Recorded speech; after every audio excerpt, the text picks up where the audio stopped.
Hey everyone, in this video we are going to be making some chicken broth or chicken stock. Not entirely sure on the differences. I did look it up and do research, but it's a bit befuddling of what you call it. But we're going to be making some chicken stock broth. Why would you want to make chicken stock broth? Especially in winter, and it's currently summer here, but especially in winter, having some broth that you can just pull out, that you freeze, because you can freeze it, keep it in your freezer and then bring it out for when you need to use it. We are going to be showing two recipes later on in the video. We're going to be making some simple pho and some simple quick and easy ramen. But anything that uses stock in any recipe, for soups, for stews, for a little bit of extra, seasoning instead of water, this is what it's perfect for. So it's a perfect thing to just have lying around and have at hand, so you don't have to go buy your own stock. So with that being said, we're going to start making our chicken stock broth. Okay, so the first thing we're going to need is a chicken carcass. So here I have a thawed out chicken carcass because I like to buy my chicken as whole chicken and then butcher it myself. Comes out cheaper and allows me to just have a bit of everything and keep it pretty simple so I don't eat too much meat. So one chicken will last me probably a week or two depending on what I decide to eat. And to start off with this, we're going to fry it and brown it up in the oven. So obviously just preheat your oven. So while that's going, we are going to grab a tray and we'll grab some baking paper. So there we have our baking tray, and then we're just going to grab our carcass, thawed out now, and some bones. So like I was saying, because I buy it as full whole chicken and then butcher it and grab all the meat from it myself, it sometimes comes out haphazard, but I also get thigh bones and all these little extras. It's literally just season it with salt and pepper, just a generous amount of salt and pepper. And at this stage, all we want to get is a nice browning of the chicken to get like a roast chicken sort of flavor going. You don't have to if you don't want to, but I find that this turns out well, so I haven't stopped doing it. So this technique was I found from Pro Home Cook's YouTube channel. Lots of excellent stuff. Just salt and pepper, and then we just tuck it in the oven to brown. And that will take about 45 minutes to an hour, especially because I wasn't preheating for very long.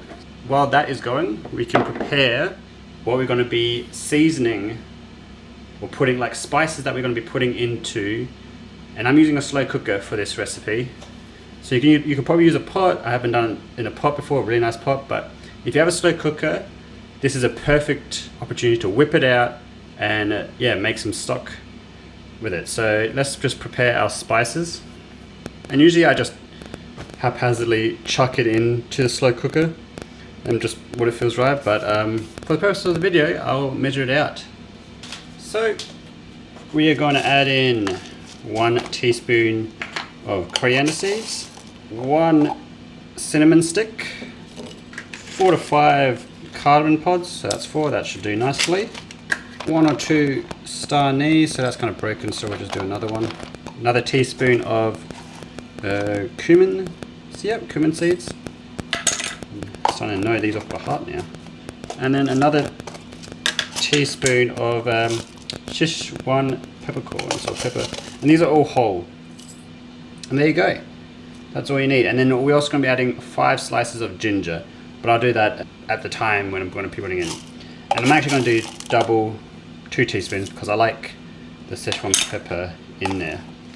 And there you go. That's our spices. So now we just got to wait for the chicken to brown. We have our spices ready, and it's very simple, and I'll show you what's going to happen next. But all we're going to basically do, add this in, add our chicken, add 5 slices of ginger, fill the water up, and then just leave the slow cooker on low for 18 hours. But we'll get there when we get there. There we go. That looks pretty good. Nice and browned up. Alright, let's just bring this over to where the slow cooker is. Let's get this show on the road, shall we?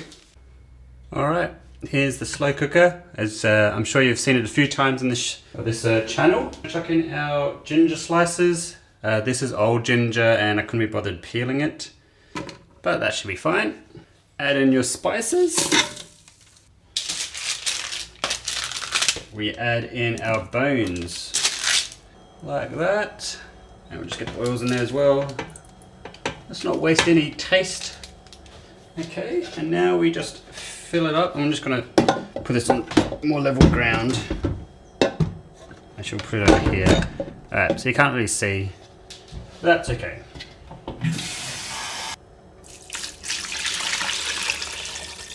So it's all filled up. So basically just filling it up until it's all submerged. You can see all the floaty spices. Now we're just going to chuck on, now we just chuck on the slow cooker or pressure cooker lid that we have for this machine. Make sure it's on vent mode. Alright, so it's in vent mode, and let's just go. Let's go slow cook, low, and let's see how. And we're going to be doing this for 18 hours, but this only goes up to 12, so. And then we just set it and forget it for the 18 hours. You can do it between 6 and 18. I just go 18 because I find that's the best. Alright, here we have our slow cooker. We're going for 18 hours. Ugh. Look at that. Look at that brown broth and stock. Beautiful stuff. Beautiful stuff. Hopefully it focuses properly. So now what we're going to do is get rid of the carcasses. Let's get this. Whoa. And as you can see, it's quite tender, quite loose. But don't chuck away the stuff. There is meat on these, which is perfect for stir fries, fried rice, put it on top of nachos. I mean, anything that you think that like shredded chicken should go on, perfect for. So don't waste anything, or waste as little as possible. So we're just gonna get rid of all the big bits that we can. Smells nice. Can't smell much with my nose. And now all we do is I have some containers which I like to freeze in, and grab our thing, and then we just scoop. So each of these is about 500 mils. Yeah. And we just keep filling them up, and then just let them cool down a little before chucking them in the freezer. Or if you have something to use it straight away, and I'm going to be showing some recipes which I like, or quick and easy meals to use this stock with, then you just use them straight away for that. And we just keep on doing this. Boy.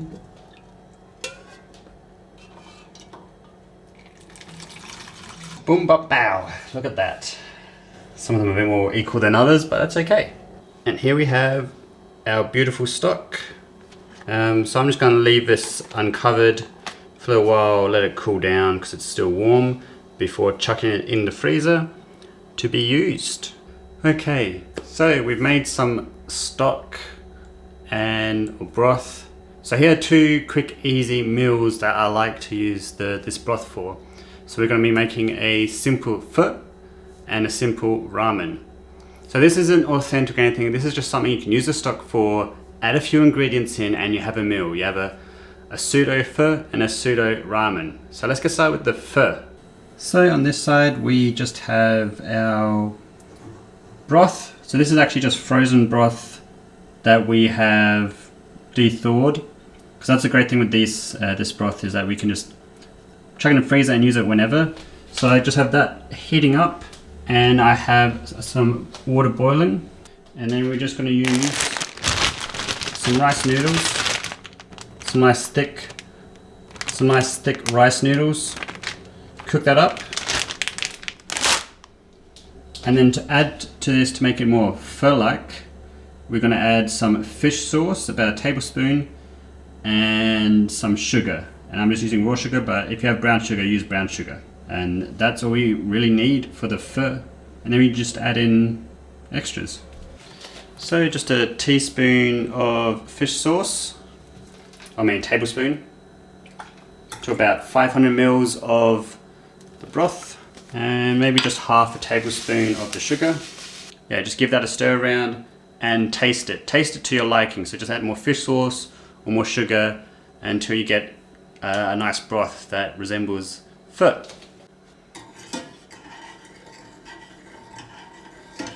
So let's give this a little taste. It's not bad. I reckon we'll add a little bit more fish sauce, I reckon. So maybe another half. That's good. I reckon that's what I want. That is what I want. And now we have this water boiling, so we just make our noodles. And also with the noodles, just use whatever is the packet instructions. You can't go wrong with that. Grab your noodles. And we grab our broth, pour that over. Then we got some leftover pork from the last video, so that we don't want to go to waste, obviously. Green sprouts. I don't have any spring onions, so we won't use any of that. And just serve with some coriander.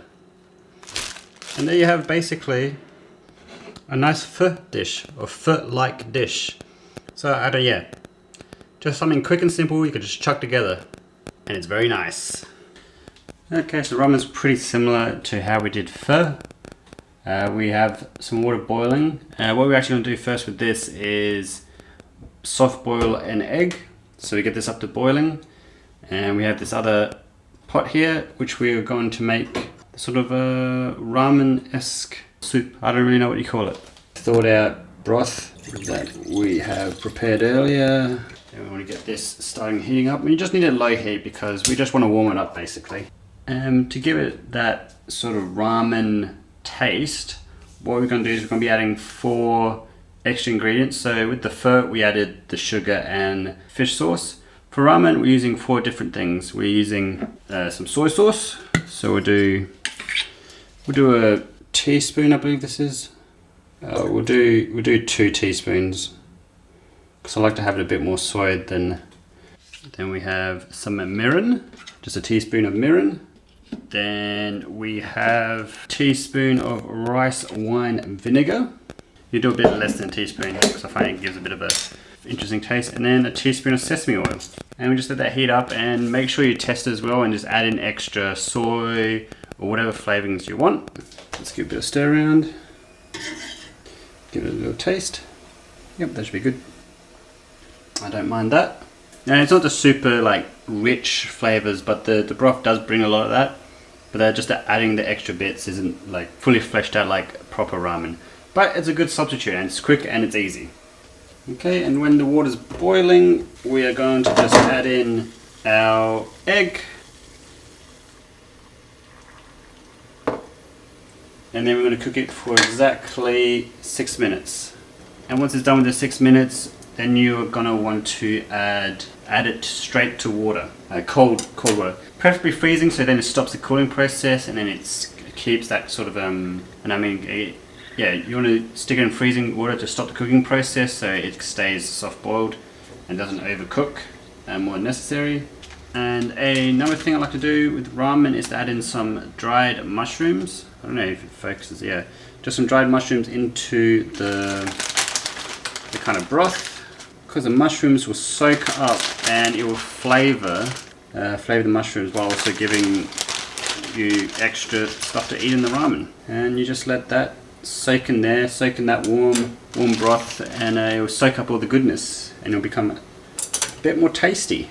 Because sometimes if you just soak in water, it's not as tasty, I find. Not as tasty. Okay, that's been basically 6 minutes. So now we'll take out the egg, put it into some cold water, leftover water that's still boiling. We will cook our ramen noodles. And this will only take 4 minutes. But yeah, just follow your packet instructions and you'll be good to go. Okay, that's been about 4 minutes. So we'll turn off everything, drain out the water, and then we'll assemble noodles. Then we'll grab our soup with our mushrooms, which I'm going to use the method of that worked pretty well, just dropping it on the ground. Oh no, it wasn't delicate enough. Oh no, and the yolk's spilling everywhere. Oh, this is actually a disaster. This has never happened to me before. But it's soft boiled, and I don't think I've got any stuff in there. Okay, that was a bit rough. Maybe 6.5 minutes. I'm just hungry, so I just broke it. And then we have the last of the leftover pork, which we could just put in there. And boom. You can just add spring onions, you can add whatever you want to it. But that's a super quick way to have some ramen with your homemade broth. And there we have our quick, super simple stock broth, which you can make at home with just a slow cooker, very minimal requirements necessary, very minimal effort, and also 2 ways you can use that stock and broth now that you have it. In case you don't have any other meals, some super quick and easy meals you can just throw together when you need to.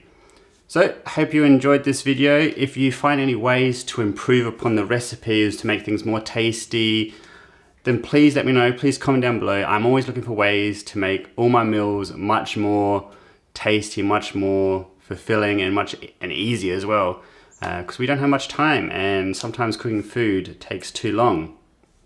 So having some quick, easy, simple meals, which is super tasty and healthy as well, if that's possible, is the best thing ever. Thank you for watching, and I'll see you next week for another video. Peace.